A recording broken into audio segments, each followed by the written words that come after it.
Hello everybody, it's I, Flamingo Writer here, back again for another Magical Girl podcast video. And let's talk about a series that I've already covered that has something to do with the web, but never did anything with it. I swear this... as some people have said it before me, and I'll say it here though, it would have been nice to actually see more Dark Magical Girl shows, and if you see my review of Magical Girl site, then you already know that. If anything, if you haven't seen that video, or if you haven't seen the series, Magical Girl site was not very good. The characters were not that entertaining. The whole premise itself felt like it got thrown out of the window. And what's more, it sucks because, like I said, there's so much you can do about it when it comes to the web in of itself, though. But as I stated before, and I'll say it again, there's a difference between having that potential and running with that potential. And I personally feel like Magical Girl site failed at a lot of those in spite of all that. A lot of what made it stand out was not just because of the dark formula, but because of how much they would have had, though. Because if you know anything about us writers, then you already know that you have to play with those ideas in order to get where you're going, though. Otherwise, no one's gonna be obligated to keep going along, and that's not something you want. If you want your audience to be drawn into something, then you have to do a little more than just that. And honestly, I think it's a safe bet that I've already found a series that actually did grab my attention. And when it comes right down to it, if you thought that Magical Girl can't do anything around the digital world, well, look no further as we dive into a series called Corrector Yui was based on an animation and television series that was animated by Nippon Animation, who I touched briefly on before. They're mostly known for the World's of Masterpiece Theater franchise, which I personally don't have the time to go over because, as I said before, I'm going to be doing a Magical Girl podcast on my channel, and they also were responsible for a lot of other shows, but the only show I've only covered so far would have to be from the Wallflower beforehand. But this won't be the only Magical Girl show that will have that's animated by Nippon Animation, so there's that. However, Corrector Yui actually did seem like it didn't really just get popular in Japan, but it also got popular in Latin America. Yeah, this is another Magical Girl series that got popular elsewhere, but didn't really hit in North America or anywhere else in the West. This is one of those cases where it did popular anywhere in North America. And nowhere near North America. And what's more, it's a series that actually premiered on Cartoon Network as well, though. Which isn't that surprising, given that anime seems to have a lot of track records so far, though. However, when I say that I wanted to talk about Corrector Huey, though, I meant that this is one case where if you thought that Magical Girls shouldn't really do anything in the web, well, look no further as we dive into, log into Corrector Huey and see why this series sticks with so many people, including myself. Yeah, I know I watched it since last year, but you get what I mean. The series itself focuses around our main protagonist, Kasari, a computer illiterate who lives in the year of 2020, where computers became an integral part of society. Internet has evolved into the virtual reality known as the Comnet. However, while Yui Kasago is one of the few that cannot use computers. They call her a computer illiterate. Basically, it's what the name suggests, though. It's basically a person who doesn't know much about technology. However, her father, who's a software developer, and her mother, a housewife, though, seems like he seem to have a lot that's on there as is, though, while still trying to find the 8 softwares who developed it, though, until one strange after an accident, however, though, she's met up with this little cute guy known as IR, who's a computer programming resembling a robot resembling a tanuki. If you don't know what a tanuki is, I actually learned this in Pataliro, but yeah, apparently a tanuki is a Japanese raccoon dog. And honestly, he kind of reminds me of a lost Pokemon character, if I'm being honest, though. However, he decides to bring Yui into... He's bring into the internet, though, and I'll soon find out that he's one of 8 softwares, though. As you can probably tell, though, while he's well-mannered and easily shy, though, he's still one that helps Yui out to find out how to get to the 8 softwares, and as well as known as correctors, in order to do what they can, though, to stop from happening, though, and he was one of Professor Inukanis who sent in the human corrector to reunite in the soft program. Still, all while downloading an element suit. It's basically what the name suggests, all of them having their own elements involved. The air suit, the earth suit, the water suit, and the fire suit. I'll get to these picks in a bit though, and not only that though, but before that he also giving her a combat bracelet in order to transform, though. See, she has to transform into some sort of software, whether it's a computer or some kind of game, though. Until then, she has to do everything she can in order to stop Grocer from taking over, as well as having to find all of the correctors while still involved, though. Yeah, this is definitely the case where this actually took a high lifting route, what Magical Girl site should have done. But just because the series itself is lighthearted, it doesn't mean that they can't go dark. Not as dark as Magical Girl site, thank God. It really goes without saying that they actually do more than what it is, though. For example, the first few episodes, and I need to state this while I still can, because I forgot to add this into the video from my last video on Nurse Angel Britica SOS. But a lot of people seem to always say that always have a show where it's always starting off episodic and they think it's going to be a Monster of the Week show and it starts off like they should have gotten used to their situation. I disagree. See, when you start off with a situation where you're founding your situation, whether you're a magical girl or say a superhero, I think it's only fitting if you just let the character take their time, though. Sure, there are Monster of the Week shows that can do this and make it episodic if they want to, but for Magical Girl show or superhero standards, I'd like to think that you can start off episodic, and while it does start off pretty slowly for the first few episodes, they can actually grow accustomed to these here new founding situations and at least try to find out what they can do, though. Plus, even if you do say they should take their time, though, it's best to actually get accustomed to that when it comes to that, though. Now, granted, some Magical Girl shows just come out of nowhere by saying that they're Magical Girl shows right away, but maybe it's because they're slowly trying to find a backstory for them, though. Yeah, that's foreshadowing for another episode, I guess. But that's beside the point, though. However, how does Corrector Yui hold up technical terms? Honestly, I think it came out ahead of its time, though. But let's discuss about the correctors for a moment, because I need to share them with you. See, all of the correctors in this year's series are really the opposite of what corruptors are. See, correctors are really what make the internet function properly. Corruptors are what make the villains have them say their function properly. And before you say anything, yes, I do realize this came out way before YouTube did. This series came out in 1999. Though, if you're wondering, but even so, I like what they do with these correctors. So let's go over them. First, there's Auntie, and I'm not so sure if it's just me, but when I look at her, she looks like she could be an internet version of Sailor Neptune. I mean, yeah, her hair is not as wavy as hers, but still. But she can also, sense the future, if anything to judge by. That's always been a cool power to me. Like, you can predict the future in your own way, though. Next up, there's Echo, and while I admit at first glance, when he first appeared, though, he doesn't really turn out to be the kind of character you would expect, though. See, the whole thing about him is really about saving nature. Wait a minute. Mr. Beast, is that you? No, apparently this kid's a lot more likable than that. And honestly, I do like what they do with Echo. Despite being a little kid brother-like figure for Yui, he actually does care about her afterwards, though. While at first glance he doesn't seem to like humans, though, he seems to grow Yui very fondness, though. He even has a dinosaur named Nettie, and honestly, it's pretty enjoyable to see him interact with the animals. Kind of like how Fluttershy does in a few ways, though. But then there's also Rescue, and yeah, I think that's safe to say she can be like a little nurse or something like that for the change, though, but honestly, there's a lot more to her than just that. Despite being a little ditzy at times, though, and by ditzy I mean she's not stupid, that's just how she plays around, though, she really go so far as to actually sense wherever the things go, though. Not sense the future, but basically locate wherever the grocer or any of the bad guys could be at times, though. That's actually pretty cool, especially with that little nurse hat thing, though. I actually will say it does look like a visor, but it's not. It's really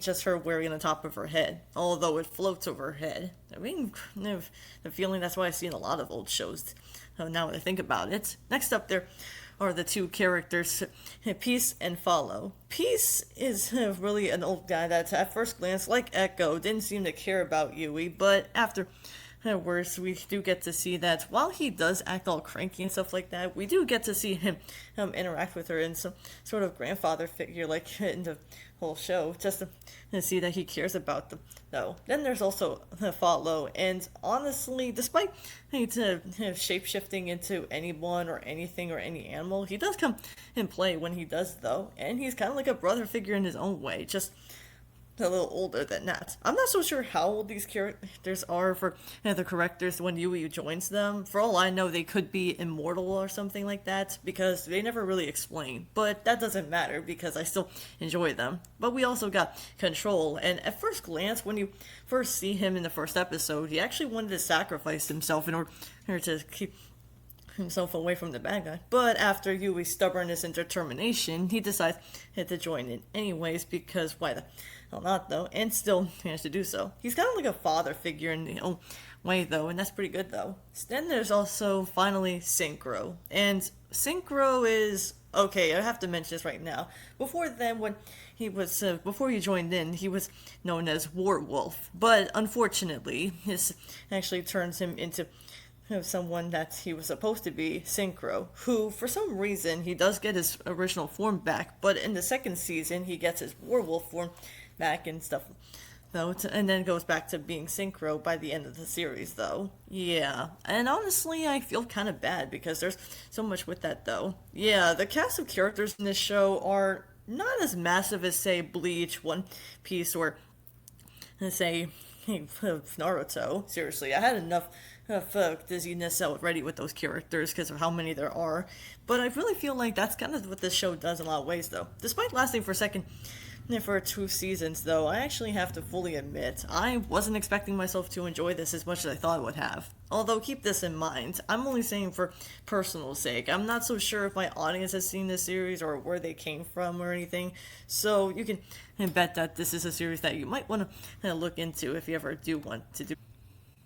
But we also have to get to talk about the professor in New Kai or some. Yeah, I'm not good with Japanese names. If it wasn't obvious, I keep saying that. But yeah, apparently we hit the professor here. While I admit, at first glance, I thought he'd be the evil one that would be behind the mastermind of Grocer. Actually, he's not. See, the professor here is really someone that's actually very loyal to his comrades, and what's more, he treats them all like family. He does care about them, but honestly, the series itself, in the first season specifically, we do get to see him going into a coma, which, again, that is pretty dark, but then afterwards, after he gets out of the coma, he gets amnesia. Okay, I'm just gonna be a little fair though. While I admit I don't really like the amnesia thing because honestly the story itself can be a bit frustrating, I think here may be one of the few exceptions I can at least understand that though, because again he doesn't seem to know what's happening, and when he was in that coma he had to regain his memory after he got out of his amnesia. So afterwards though, Yui and the others do everything they can whenever they had to defeat Grocer though. See, Grocer, if anything, he's very intimidating, especially for what's about to happen though. Yeah, the Corruptors themselves though, while I admit I can at least say that they don't really stay evil for very long, they do become allies as time goes on though.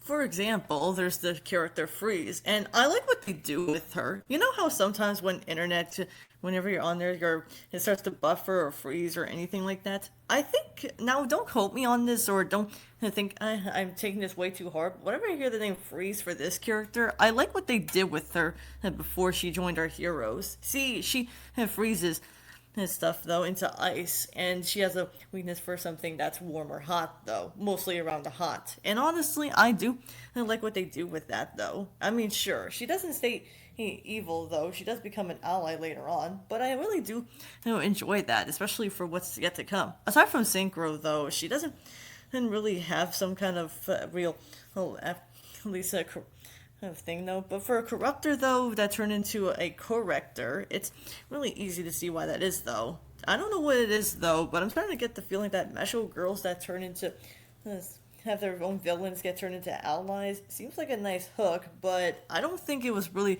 a redemption or anything. Yeah, I don't want to talk about redemption arcs because that's not what this video is about, but anyways, let's talk about the other things you can know about.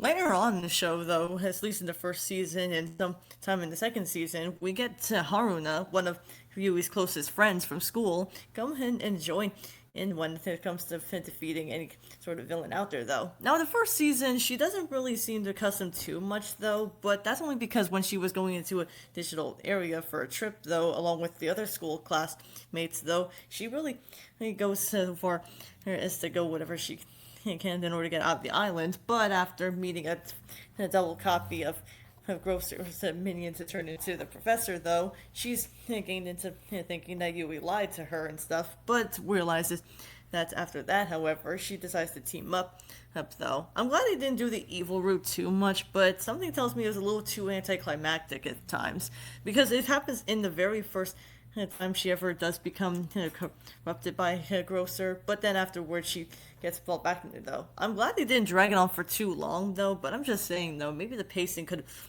been easily benefited like that, though. But then again, what happens when you have a show worth watching anyways, though. But honestly, I'm kind of glad that the show itself did more than what it could, though.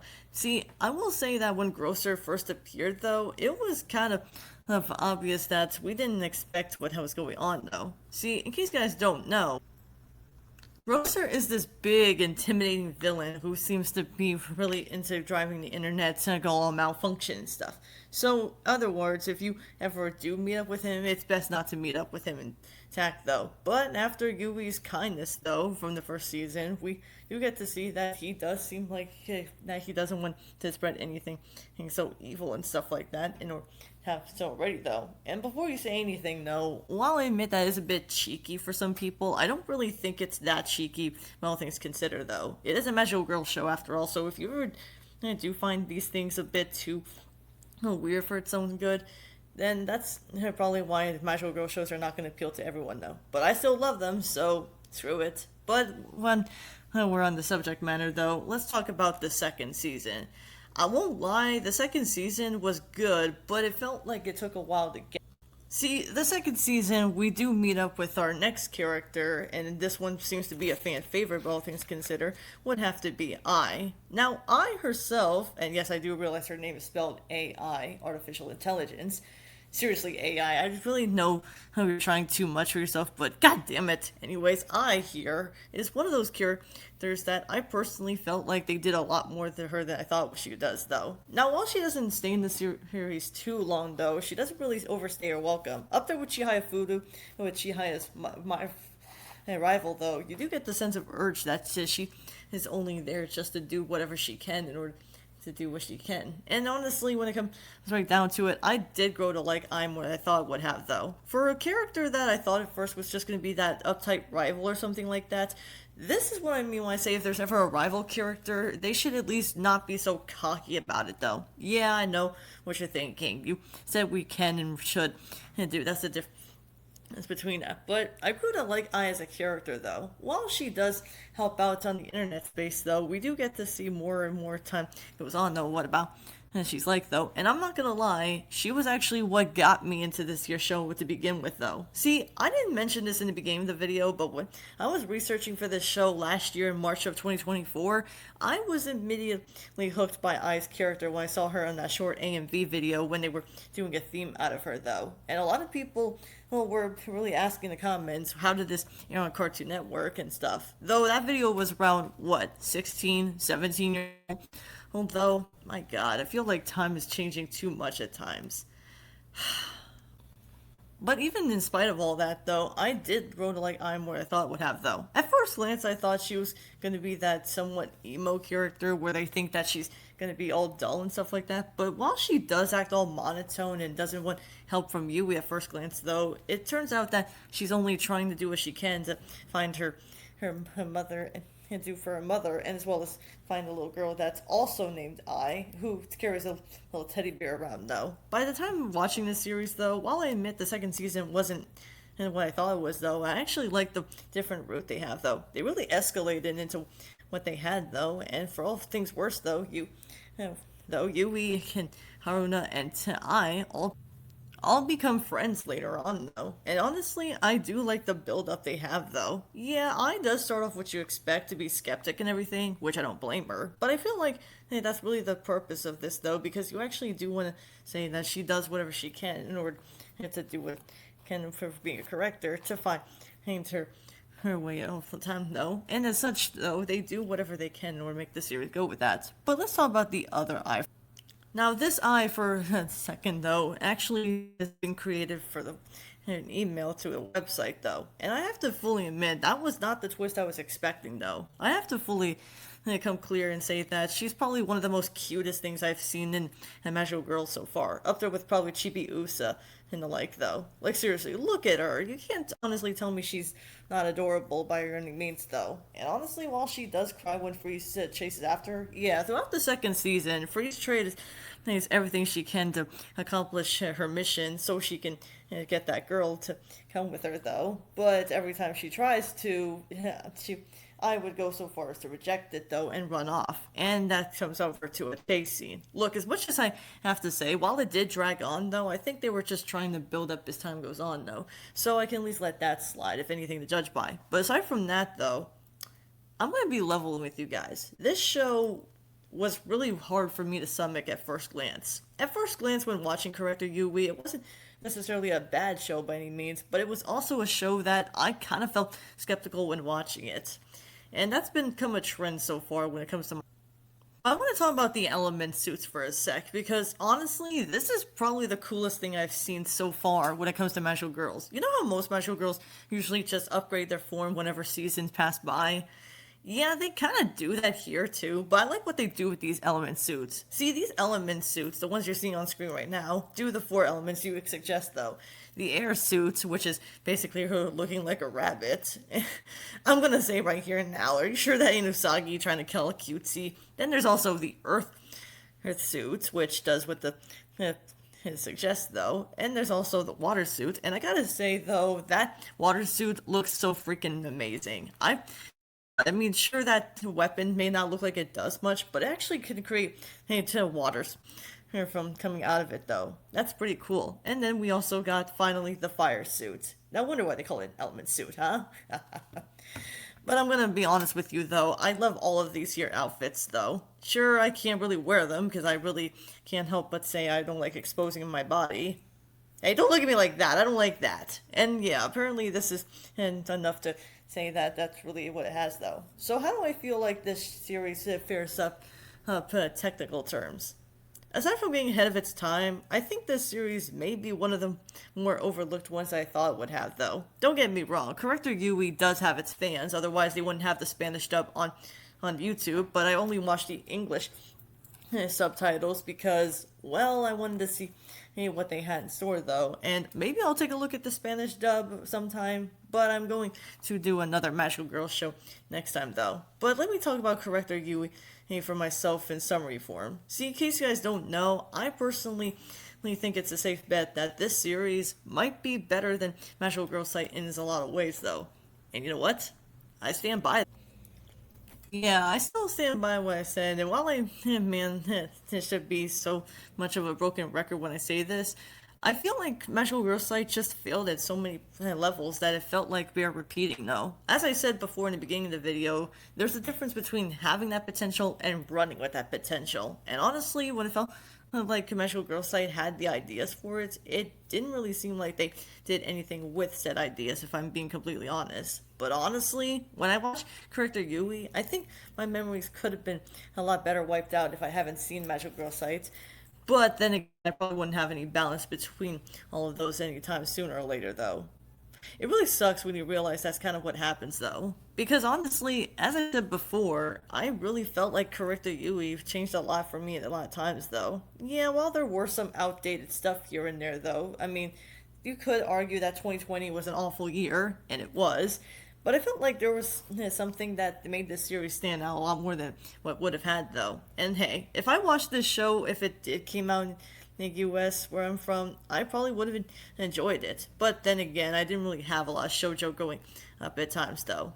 But that's not always the case, though. If I'm being completely honest, though, what made me love Corrector Yui so much was not just its writing, but That's also for how much they did a lot. But I forgot to mention that I forgot to say that Yui also said she wanted to become a voice actor and a manga artist. A voice actor and an artist. Where have I heard that from?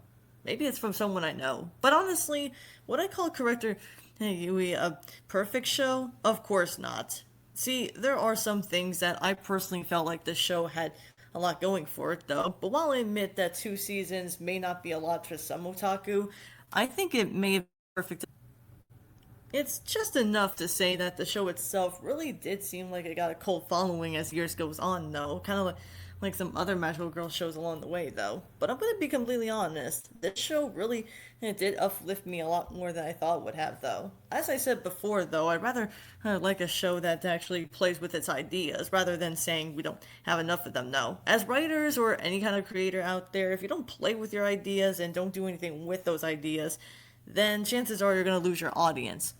And no one wants that. Now, I will say when it comes to Corrector Yui as a whole, though, while I admit there were some things I would have went over, like, say, the first few episodes were really episodic and it didn't get going until then, though. But I'm going to be honest, though, after binging through this show every day just to see what it's like, though, every few episodes every day specifically, I feel like this show really hit close home to me, though.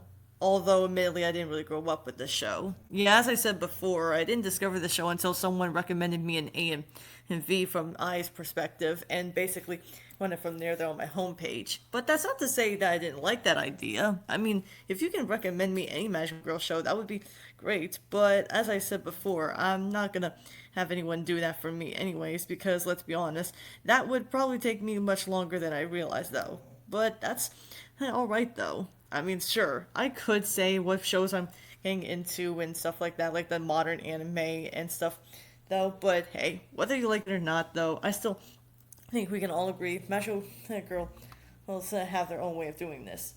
And I think Corrector Yui did that pretty well, though. I wouldn't call the show flawless. There are some hiccups here and there, and some things that you could make fun of today, though. But honestly, there's no way any of the creators could have known by that, though. This took place in the futuristic world of 2020, which, yeah, again, that year sucked for many different reasons. And speaking of which, though, we're still going through hell when it comes to technology due to the fucking AI thing. Yeah, I'm still not over that. But it's pretty clear to me that even in spite of all that, if you can ignore those problems for as long as you want to, I'm trying to ignore them, don't get me wrong. I still feel like this here show could be something up your alley. But if not, then maybe I'm just doing the usual talking out of my ass. But honestly, yeah, that's all I have to say about Corrector Yui.